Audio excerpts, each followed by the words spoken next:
অনেকদিন আগের কথা। এক গ্রামে বাস করত একটি শিয়াল ও শিয়ালের বউ। শিয়ালের বউটি ছিল খুবই অত্যাচারী।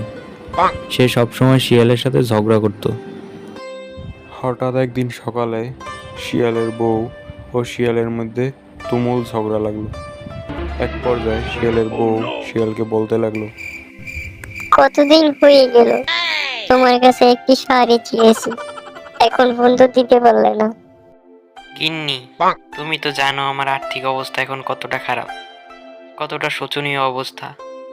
এখন আমি তোমাকে কিভাবে শাড়ি দিব? একটু তো বোঝার চেষ্টা করো। বিয়ের আগে এসব কথা মনে ছিল না? যখন দিতেই পারবে না তখন বড়লোক ঘরের মেয়েকে কেন বিয়ে করেছিলে? আমি কি বেশি কিছু চেয়েছি? খালি একটি শাড়ি তো চেয়েছি।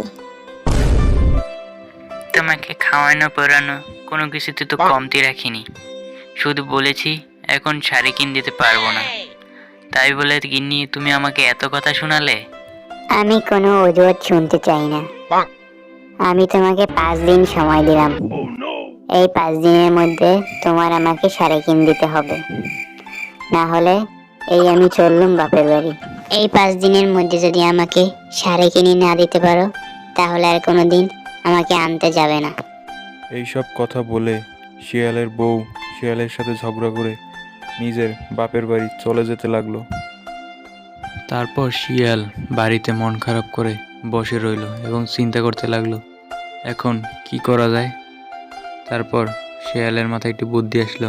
সে মনে মনে বানরের কথা চিন্তা করতে লাগলো এবং বলতে লাগলো, এখন আমার বন্ধু বানরই আমার এই বিপদ থেকে উদ্ধার করতে পারবে। এইসব কথা শেষ করে শিয়াল তার বন্ধু বানরের সাথে দেখা করার উদ্দেশ্যে রাস্তায় হাঁটতে লাগলো। এরপর শিয়াল দেখলো বানর গাছের নিচে বসে রয়েছে। তারপর শিয়াল বানরের কাছে গেল। তারপর বানর শিয়ালকে বলতে লাগলো, কি হে শিয়াল ভাই, কেমন আছো? তোমার মন খারাপ কেন? কি হয়েছে?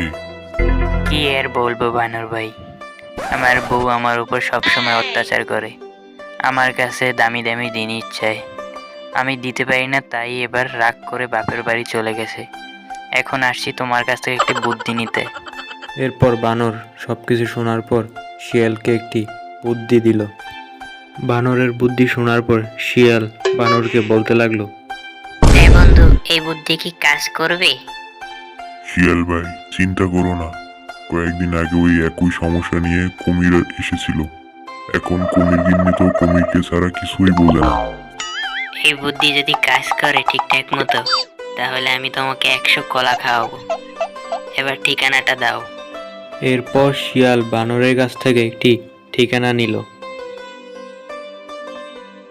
বানরের দেওয়া ঠিকানা অনুযায়ী শিয়াল একটি ঘরের সামনে গিয়ে ডাকতে লাগলো, ঘরে কেউ আছেন? আমাকে বানর পাঠিয়েছে। শিয়ালের ডাক শুনে ঘরের মধ্যে থেকে এক সুন্দরী শিয়াল এসে বলতে লাগলো, আরে শিয়াল ভাই, ঘরে আসুন, আপনার কথা বানর ভাই বলেছেন।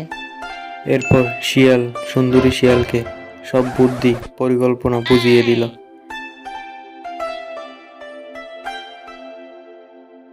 তারপর শিয়াল ও সুন্দরী শিয়াল একসাথে শিয়ালের শ্বশুরবাড়ির উদ্দেশ্যে হাঁটতে লাগলো। হাঁটতে হাঁটতে এক পর্যায়ে তারা শিয়ালের শ্বশুরবাড়ির সামনে চলে আসলো। তারপর শিয়াল শিয়ালের বউকে ডাকতে লাগলো। শিয়ালের ডাক শুনে শিয়ালের বউ বাইরে এসে বলতে লাগলো, ওগো, তুমি এসেছো? আমার জন্য কি শাড়ি এনেছো? আচ্ছা, তোমার সাথে ওকে? ও হয়েও আমার নতুন বউ। কি বললে তুমি? মাত্র কয়েকদিন ছিলাম না, এর মধ্যে তুমি আরেকটি বিয়ে করে ফেলেছো। এখন আমার কি হবে? কি করবো বলো? তুমি তো 2 দিন পর পর খালি দামি দামি জিনিস চাও, কিন্তু আমি তো দিতে পারি না।